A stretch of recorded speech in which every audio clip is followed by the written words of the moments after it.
வணக்கம். தேனி சமையலில் நம்ம இன்றைக்கி அதலக்காய் புளிக்குழம்பு எப்படி செய்யலான்னு பார்க்கலாம். அதலக்காய் பாகற்காய் போலவே கசப்பு சுவையுடைய ஒரு காய். இதில் நிறைய மருத்துவ குணங்கள் இருக்குது.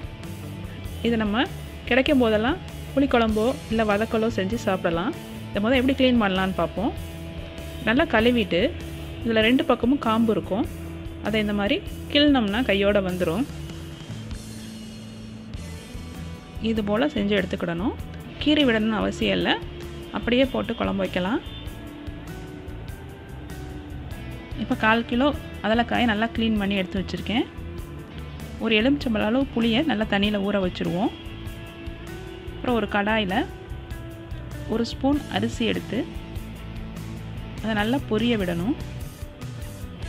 அரிசி நல்லா பொரிஞ்சதுக்கப்புறம் அதை நல்லா ஆற விட்டுட்டு மிக்சியில் போட்டு அதை பொடியாக்கி எடுத்துக்கிடணும். இதுதான் அரிசி பொரி மாவு. ஒரு 100 சின்ன வெங்காயம் நறுக்கி எடுத்துக்கிடணும். 7-8 பல் பூண்டையும் நறுக்கி வச்சுக்கிடணும். 2 ஸ்பூன் சீரகம், 1 ஸ்பூன் கொத்தமல்லி தூள், தேவையான அளவு மிளகாய் தூள் எடுத்துக்கிடுவோம். ஒரு கடாயை நல்லா சூடு பண்ணிவிட்டு அதில் தேவையான அளவு நல்லெண்ணெய் விட்டுக்கிடலாம். புளிக்குழம்பு எல்லாத்துக்குமே நல்லெண்ணெய் கொஞ்சம் அதிகமாக விட்டால் தான் நல்லாயிருக்கும். எண்ணெய் சூடானதும் 1 ஸ்பூன் கடுகு நல்லா பொரிஞ்சதுக்கப்புறமா உளுந்தம்பருப்பு, கொஞ்சோண்டு வெந்தயம், கொஞ்சோண்டு சீரகம் சேர்த்து எல்லாத்தையும் நல்லா பொரிய விட்டுருவோம். எல்லாம் பொரிஞ்சு சத்தம் அடங்கினதும் ஒரு கொத்து கருவேப்பிலை எடுத்து நல்லா கழுவி அதையும் இதோட நம்ம சேர்த்துக்கிடலாம். இப்போ கருவேப்பிலையை சேர்த்துடலாம். கருவேப்பிலை சத்தம் அடங்கினதுக்கப்புறமா நம்ம அறுத்து வச்சுருக்கிற சின்ன வெங்காயத்தை சேர்த்து அதையும் நல்லா வதக்கி விடணும். சின்ன வெங்காயம் நல்லா சுருளை வதங்கினதுக்கப்புறமா நம்ம அறுத்து வச்சுருக்கிற வெள்ளைப்பூடையும் சேர்த்து அதோடு சேர்த்து வதக்கிடணும். வெங்காயமும் வெள்ளைப்பூடும் நல்லா வதங்கி வெந்ததுக்கப்புறமா நம்ம க்ளீன் பண்ணி வச்சுருக்கிற அதலக்காயை இதோட சேர்க்க போகிறோம். அதலக்காயை சேர்த்து நல்லா கிளறி விடணும்.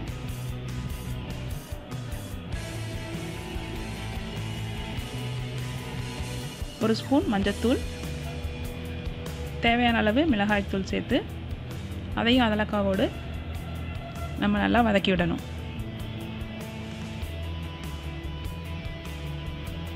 நல்லா வதக்கியாச்சு. அதலக்காய் சீக்கிரமாக வெந்துடும். இதே குழம்பை நீங்கள் குக்கர்லேயும் வைக்கலாம். குக்கரில் வச்சா ஒரே ஒரு சத்தம் மட்டும் விட்டு வேக விட்டு இறக்கிடணும், இல்லைன்னா குழஞ்சி போயிடும். இப்போ நல்லா வதக்கியாச்சு. நம்ம புளியை கரைச்சி தண்ணி எடுத்து வச்சுருக்கோம் இல்லையா, அந்த தண்ணியை இப்போ நம்ம இதோட சேர்த்துடலாம்.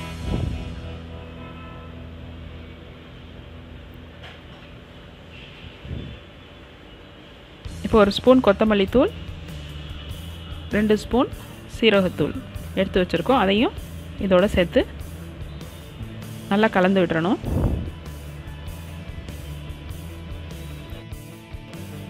குழம்பு கொதி வரும்போது நம்ம தேவையான அளவு உப்பு சேர்த்துக்கலாம். உப்பு சேர்த்துட்டு குழம்புக்கு தேவையான அளவு தண்ணி சேர்த்து கொதிக்க விடணும். ரொம்ப தண்ணி சேர்த்துடக்கூடாது, அப்புறம் ரொம்ப நேரம் வேக விடுற மாதிரி ஆகும். அப்போ அதலக்காய் குழஞ்சி போயிடும். இப்போ உப்பு உரப்பு எல்லாம் செக் பண்ணிக்கலாம். செக் பண்ணிவிட்டு நம்ம ஒரு 5 நிமிஷம் மட்டும் மூடி போட்டு இதை வேக விட போகிறோம். இப்போ மூடி போட்டுடலாம். இப்போ 5 நிமிஷம் ஆயிடுச்சு. இப்போ நம்ம அதலக்காயை எடுத்து நசுக்கி பார்த்தோம்னா அது நல்லா வெந்திருக்கும். சப்போஸ் வேகலைன்னா இன்னும் ஒரு 2 நிமிஷம் வேக விட்டுக்கிடலாம்.